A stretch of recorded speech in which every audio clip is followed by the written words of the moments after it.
Hello बच्चों, कैसी लगी कॉपी। तो आज हम आ गए हैं अपने इंग्लिश लिटरेचर के पोएट्री वाले पार्ट में। और पोएट्री का आज हम लोग सबसे पहला टॉपिक देखेंगे जो आपके सिलेबस में आने वाला है, वो है डैफोडिल्स। और डैफोडिल्स को लिखा है विलियम वर्ड्सवर्थ में। और आगे जो आपको ऑडियो मिलेगी वो मेरी ही मिलेगी, उसमें हर स्टैंजा को लाइन बाय लाइन हर अच्छे तरीके से एक्सप्लेन किया गया है। तो बिना ज़्यादा मैं यहाँ पे टाइम वेस्ट नहीं करूँगा, आप फटाफट से आगे की वीडियो को देखते चले जाओ। हेलो मेरे प्यारे दोस्तों, कैसे हो आप सब। और बढ़िया से अपनी प्रिपरेशन वगैरह सब कर रहे होगे।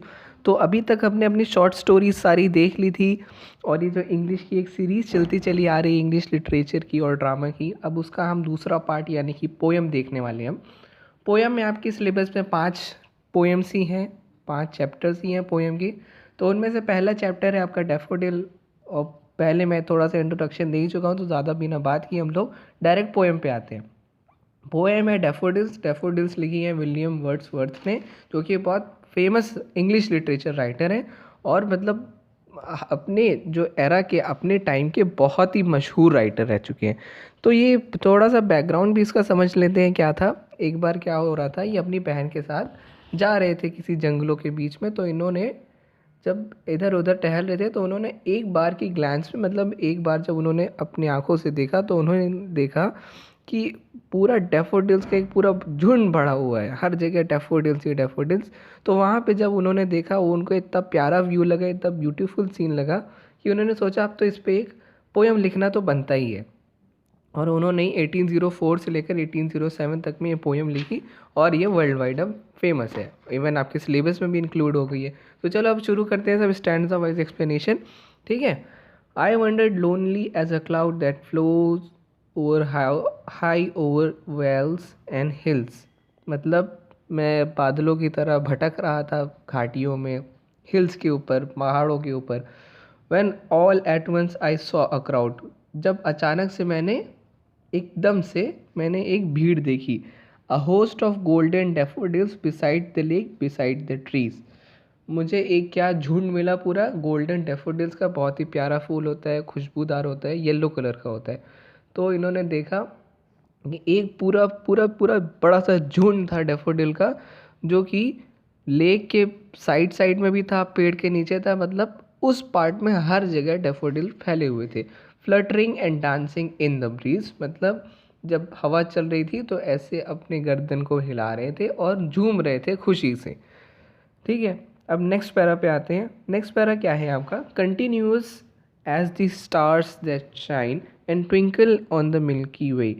अब यहाँ पे डैफोडिल्स कंपैरिजन कर रहे हैं स्टार्स की और डैफोडिल्स की। मतलब वो जब उन्होंने देखा डैफोडिल्स का एक पूरा, आप खेत फील्ड समझ लो, तो उन्होंने जब डैफोडिल्स का एक पूरा फील्ड देखा, तो उनको लगा, उनका एक कंपैरिजन कर रहे थे जैसे ही पूरे मिल्की वे में जैसे स्टार्स नहीं चमकते। आप मिल्की वे गूगल पे सर्च करना, उसकी इमेज आपको काफ़ी अच्छी अच्छी दिखाई देगी। तो मिल्की वे से उन्होंने डैफोडिल्स की तुलना की है, और वो डैफोडिल्स पूरे एकदम बेशुमार फैले हुए थे हर जगह, एकदम स्टार्स की तरह जगमगाते हुए। They stretch in never ending line along the margin of a bay. मतलब उनकी कोई अंत की सीमा नहीं थी, वो हर जगह दिख रहे थे। बे होता है एक, मतलब वो नदी का किनारा, उस मार्जिन के पास भी वो उगे हुए थे। जैसा होता है जहाँ पे कुछ कभी मतलब पथरीला इलाका होता है, तो वहाँ पे भी उगे हुए थे। हर जगह हमको डैफोडिल्स ही डैफोडिल्स दिखाई दे रहे थे। 10,000 saw I at a glance, मतलब एक बार की झलक में मुझे 10,000 फूल दिखे। Tossing their heads in sprightly dance, मतलब बहुत जोशीले तरीके से, स्प्राइटली मतलब जोशीला, बहुत फुर्तीले तरीके से अपने हेड को टॉस कर रहे थे, इधर उधर घुमा रहे थे जब हवा चल रही थी। अब नेक्स्ट पैरा पे आते हैं, next stanza sorry. The waves beside them dance but they outdid the sparkling waves in glee. मतलब उनके साथ लहरें भी झूम रही थी, लेकिन वो इतना अच्छा उनकी तरह नहीं काम कर पा रही थी। इतनी मतलब जो ऐसे वो डैफोडिल्स खुशी खुशी इतना झूम रहे थे, वो वेव्स इतनी खुशी से परफॉर्म नहीं कर पा रही थी।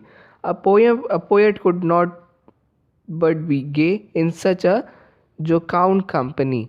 मतलब अब पोएट को ऐसा नज़ारा देखने के बाद कुछ चारा नहीं, मतलब अब उनके अंदर नाराज़गी या दुखपन आ ही नहीं सकता था, इतना अच्छा माहौल देखकर उनके अंदर बहुत खुशी आ गई थी, वो अंदर से हैप्पीनेस महसूस कर रहे थे, एकदम खुश थे अंदर से जब उन्होंने प्यारा सा सुंदर नज़ारा देखा। I gazed and gazed but little thought what wealth the show me had brought what what wealth the show to me had brought. मतलब कि मैंने देखता रहा थोड़ी देर के लिए, जब मेरे मतलब इतना उन्होंने देखा कि उनके अंदर इतनी काफ़ी अच्छे सारे गुड वाइब्स आने लगी, बहुत अच्छी सारी पॉजिटिविटी आने लगी। तो उन्होंने कहा कि जब मैं देख रहा था उनको, तो उन्होंने मुझे एक इनर हैप्पीनेस, एक इनर पॉजिटिविटी बहुत अच्छे से दी है मुझे, यही मेरे लिए सबसे बड़ी दौलत है। For oft when on my couch I lie in vacant और इन पेंसिव मूड। मतलब जब कभी भी, अब इस सीन की मतलब ये जो जहाँ पे थे अब ये वहाँ से हट चुके हैं, अब ये अपने घर का माहौल बता रहे हैं। ऑफन मतलब कभी जब भी ये अपने काउच होता है, सोफ़ा होता है कुछ, सोफ़े में जैसे 3 सीटर सोफ़ा होता है, उसका एक स्मॉल बेड टाइप होता है वो, तो 3 सीटर के साइज़ का ही रहता है, लेकिन उसको हम काउच बोलते हैं। तो जब ये अपने काउच पे लेटे रहते थे, कभी खाली, कभी एब्सेंट माइंडेड, कभी थोड़े से निराश, कभी एकदम कुछ सोच रहे होते थे, तब अचानक से उनके दिमाग में वो गोल्डन डैफोडिल्स का थॉट आता है, एक मतलब bliss of solitude. What which is the bliss of solitude, मतलब उन्हें एकदम वो खुशी भरा नज़ारा एक दिमाग में जा मतलब गुजर जाता है। And then my heart with pleasure fills and dances with the daffodils. मतलब वो जो वो माहौल या वो नज़ारा जब मेरे दिमाग में एक झलक डाल के चला जाता है, तो मेरा हाथ खुशियों से भर जाता है और मेरा दिल डैफोडिल्स के साथ डांस करना शुरू कर देता है। तो बहुत इजी पोएम थी, अच्छा लगा आपको, उम्मीद करता हूँ कि आपको अच्छा लगा होगा। और अभी तो ये पहली स्टोरी थी, पहली पोएम थी, उसके बाद हम लोग काफ़ी सारी पोएम्स देखेंगे। तो आप स्टैंज़ा वाइज ये सारी एक्सप्लेनेशन थी, आप लोग स्टैंज़ा और अपने बुक में अगर आपके पास वर्क बुक होगी तो उसमें से ज़रूर देखना, और try to give question answers on your work book. मतलब अपने क्वेश्चन आंसर को जो वर्क बुक में है उसको सॉल्व करने की ट्राई टू सॉल्व इट, ठीक है। मिलते हैं अगले वीडियो में और नई पोएम के साथ, तब तक के लिए अपनी प्रिपरेशंस को एकदम बूस्ट करते रहिए। Thank you very much.